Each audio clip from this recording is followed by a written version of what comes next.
आपल्यासोबत या ठिकाणी काही मराठा बांधव आहेत जे राज्याच्या विविध ठिकाणाहून अंतरवाली सराटीत आज बैठकीसाठी आले होते। आज बैठकीमध्ये आपण जर पाहायला गेलं तर मनोज जरांगे पाटलांनी 29 ऑगस्ट रोजी भविष्यातील आमरण उपोषणाची म्हणजेच मोठ्या आंदोलनाची घोषणा केलेली आहे जालन्यातील। त्याचबरोबर जालन्याच्या आजूबाजूच्या परिसरातील काही मराठा बांधव आपल्यासोबत आहेत। काय सांगणार आज जरांगे पाटलांनी पुढील आंदोलनाची घोषणा केलेली आहे, कसं बघता? आज दिनांक 29/7/2026 रोजी माननीय मनोजदादा जरांगे पाटील यांनी 29 ऑगस्ट 2026 रोजी आंदोलन आमरण उपोषण चालू करणार आहेत। तोपर्यंत सरकारनं जी मनोजदादा जरांगे पाटील यांच्या मागण्या आहेत ती मंजूर लवकरात लवकर कराव्यात। सरकारनं या मराठा समाजाला खेळवलंय, नाटक केलं या सरकारनं सरकारचं कर्तव्य पार पाडलं नाही। परंतु सरकारला सांगणं आहे, दिल्लीमध्ये शिक्षण मंत्र्याचा राजीनामा घेतला का? आणि आता जी गळचिपी मराठी चालू आहे या महाराष्ट्रामध्ये सर्व माननीय मुख्यमंत्री साहेब यांच्या माध्यमातून चालू आहे।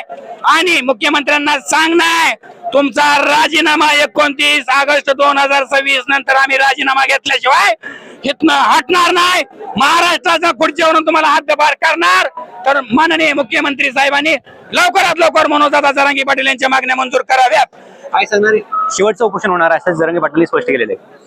आम्ही संबंध महाराष्ट्रातला मराठा समाज येणाऱ्या 29 तारखेपर्यंत जर का मराठा समाजाच्या मागण्या मान्य नाही केल्या आणि जरांगे पाटील साहेबांना जर उपोषणाची वेळ आणून दिली सरकारने, तर मात्र पहिल्यासारखं गावामध्ये नेत्याला बंदी करायला सुरुवात करणार आहे। गावागावामध्ये मराठा समाज कुठल्याही नेत्याला आतमध्ये येऊन देणार नाही, एवढं मात्र नक्की होणार आहे। कारण गेले 3 वर्ष मराठा समाज पूर्ण रस्त्यावरती आहे आणि ह्या गेंड्याच्या खात्रीच्या सरकारला जर जाग येत नसेल, या मराठ्यांच्या मुलांच्या भविष्याचं काय घेणं देणं नसेल, तर मात्र गावामध्ये नेत्याला यायला बंदी हा प्रत्येक गावामध्ये उपक्रम राबवला जातो। काय सांगणार? जरांगे पाटलांनी आज सांगितलंय की गावागावात बैठका घ्या, जनजागृती करा आणि मोठ्या प्रमाणे हे आंदोलनात सहभागी व्हा। हो, आम्ही आता संपूर्ण गावात जनजागृती करणार, मोठ्या प्रमाणात तरुण वर्ग आम्ही बाहेर पडणार आणि प्रत्येकाच्या घरात आम्ही पोहोचणार।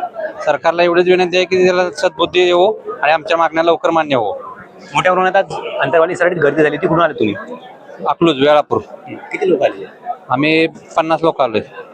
कशी तयारी असणार आता भविष्यातील आंदोलनाची? आता आम्ही जनजागृती करणार प्रत्येक घरी जाऊन आणि सगळे तरुण घरातून बाहेर पडून आम्ही इथं 29 तारखेला आम्ही इथे येणार 29 ऑगस्टला। काय सांगणार? तुम्ही कुठून आलात आणि कशा प्रकारची तयारी असणार? आम्ही पुण्यातून इथं हजारोंच्या संख्येने मराठा सेवक आलेले आहेत।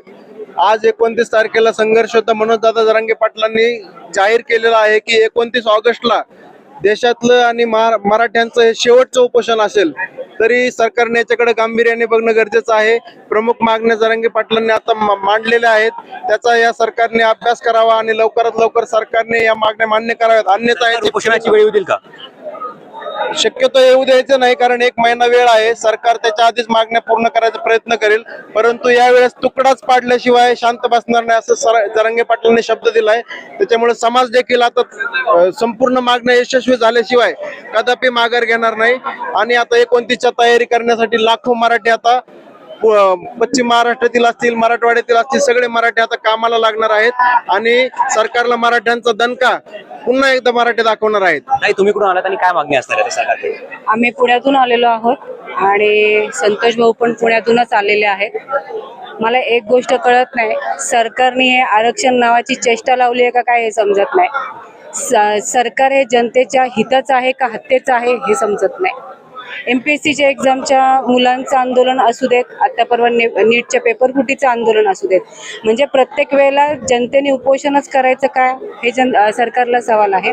उपोषण केल्याशिवाय, माणसं मेल्याशिवाय आणि कुत्र्या मांजऱ्यांसारखं जसं विद्यार्थ्यांचे हाल केले आंदोलनामध्ये, त्याच पद्धतीने गळचिपी करायची, आंदोलनं मोडीत काढायची हे सरकारचं ध्येय झालेलं आहे असं मला वाटतं। पण आता हे होणार नाही। आता ज्या पद्धतीने पाटलांनी सांगितलं त्याप्रमाणे 1 महिन्याचा वेळ आहे। तुम्ही मराठ्यांचा अंत बघू नका। हा महाराष्ट्र छत्रपती शिवाजी महाराजांच्या मावळ्यांचा आहे। आता तो कदापि गप्प बसणार नाही। 29 तारखेच्या आतमध्ये ज्या काही मागण्या आहेत त्या मागण्या अतिशय रास्त आहेत आणि जसं बाळ रडल्याशिवाय आई दूध पाजत नाही, त्याचप्रमाणे तुम्ही जेव्हा जेव्हा आम्ही आंदोलन केले त्याशिवाय तुम्ही आम्हाला काही दिलं नाही। पण किती वेळा आंदोलन करायचं, किती वेळा पाटलांनी उपोषण करायचं हा पण सवालच आहे। ह्या गोष्टी सरकारला समजत नाहीत का? कुठलीही गोष्ट वादातून नाही तर ती संवादातून होती। अगदी बरोबर आहे, सरकारने मराठा समाजाच्या मागण्या पूर्ण कराव्यात अशी यांची मागणी आहे। काय सांगणार? जरांगे पाटलांनी आज भविष्यातील आंदोलनाची घोषणा केली. संघर्ष होता म्हणून दादा जरांगे पाटलांनी आज अंतरवालीमध्ये या सरकारकडे ज्या मागण्या मांडल्यात त्या सरकारनं तात्काळ पूर्तता कराव्यात. नाहीतर आम्ही पश्चिम महाराष्ट्रामधून आलोय, आम्ही ताकदीनं संघर्ष होता म्हणून दादा जरांगे पाटलांच्या सोबत आम्ही कायमस्वरूपी आहेत. आणि येणाऱ्या काळामध्ये जर सरकारनं याच्यामध्ये चालढकल करण्याचा प्रयत्न केला तर आम्ही गावोगावी जाऊन मराठा समाज आम्ही जागृत करणार आहे आणि ताकदीनं जरांगे पाटलाच्या पाठीमागे उभा राहणार आहे. जर सरकारनं तात्काळ या मागण्या जर मान्य केल्या नाहीतर पश्चिम महाराष्ट्रातला आगडोंब उसळल्याशिवाय राहणार नाही. काय सांगणार, सरकार जरांगे पाटलांवर उपोषणाची वेळ होतील का? बघा, या नालायक सरकारने आतापर्यंत जेवढी आश्वासनं दिलेली आहेत ती प्रत्येक आश्वासन सरकारने फोल ठरवलेलं आहे.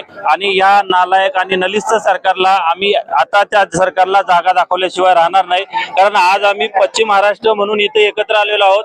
पश्चिम महाराष्ट्र इतका खळखळून जागा झालेला आहे आणि पश्चिम महाराष्ट्रातल्या प्रत्येक गावोगावी ही जनजागृती झालेली आहे आणि त्याप्रमाणे पश्चिम महाराष्ट्र या आंदोलनामध्ये अतिशय जबरदस्त पद्धतीने उतरणार आहे. आंदोलन न करून देण्यासाठी आम्ही त्याला भाग पाडणार आहे.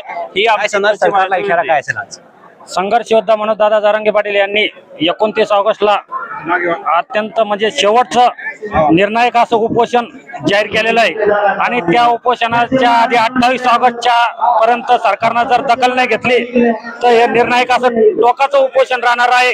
आणि या उपोषणाला महाराष्ट्रातून लाखो नाही तर करोडोनं जनता आंतरराष्ट्रीय सरहदीमध्ये दाखल होणार आहे. त्यामुळे सरकारला माझी विनंती आहे, मुख्यमंत्री फडणवीस साहेब आणि उपमुख्यमंत्री एकनाथ शिंदे साहेब आणि सुनेत्राताई पवार सरकार येईल इथे चर्चेसाठी?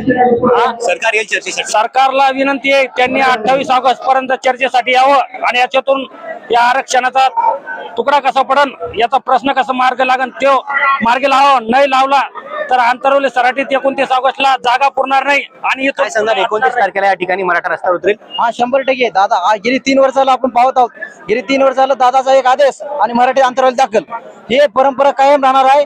मराठी अंतरवालीमध्ये 100% येणार आणि सरकारची यावर जिरले सोडणार नाहीत मराठी. किती गर्दी होईल यावेळेस असं वाटतं? लाखोंच्या संख्येने मराठा बांधव येतील. जसे मुंबईत आले होते मागच्या 14 तारखेला जी जगातली एक मोठी सभा अंतरवली झाली, परत त्याच ताकदीनं त्याच शक्तीनं मराठा बांधव इथं एकत्र येतील. कारण मनोज दादा हा मराठा समाजाच्या काळजाचा विषय आहे आणि दादाच्या जीवाला जर काही झालं, गेल्या अनेक दिवसापासून अनेक वर्षापासून दादा आमरण उपोषण करत आहेत, आंदोलन करत आहेत. मागच्या वेळेस 18 दिवस आमरण उपोषण केलं. आता परत दादांना 3 वर्षानंतर उपोषण करायची वेळ येत असेल तर हा कुठेतरी मराठा समाजाच्या अस्मितेचा प्रश्न आहे आणि दादाच्या जीवाला धोका म्हणजे मराठा समाजाच्या मुलांच्या भविष्याला धोका आहे. म्हणून ही काळजी मराठा समाज आता वेळीच ओळखणार आहे. आम्ही छत्रपती शिवरायांचे मावळे आहोत. छत्रपती शिवरायांचा गनिमा कावा आम्हाला चांगला माहित आहे. म्हणून येत्या 28 तारखेला लाखोंच्या संख्येनं मराठा बांधव अंतरवली दिसतील आणि पुन्हा तोच आदर्श, तीच ताकद, तीच एकी, तीच शक्ती आणि तेच आंदोलन या सरकारला पाहायला मिळेल.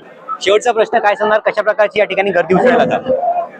गर्दी तर अशी कोटीना उसळणार, कोटीना. एक मराठा सुद्धा गावाकडे राहणार नाही. सगळे मराठा 29 ला इकडे येणार का? म्हणजे यावेळेस आरक्षण घेऊनच जायचं? आरक्षण घेऊन नाही. या सरकारचं तुम्हाला मी सांगतो, या सरकारचं आमरण उपोषण करते त्यांच्यावर लक्ष नाही, फक्त पेपर बोर्डवर लक्ष यायचं. पेपर बोर्डवर पैसे घेवायची करोड. मी दिल्लीला जाऊन आलो. दिल्लीचा तख्त आणू शकतो ते महाराष्ट्राचा तख्त आम्हाला काय टाइम लागतो? नक्कीच आपण या ठिकाणी पाहू शकतो की आज जालन्याच्या अंतरवाली सराटीमध्ये मराठा बांधवांची महाबैठक पार पडलेली आहे आणि या बैठकीतून मनोज जरांगे पाटलांनी पुढील आंदोलनाची दिशा जाहीर केलेली आहे. आता या आंदोलनात मोठ्या संख्येने मराठा बांधव सहभागी होतील असं मराठा बांधवांनी सांगितलेलं आहे. गौरव साळी, मुंबई तक, अंतरवाली सराटी.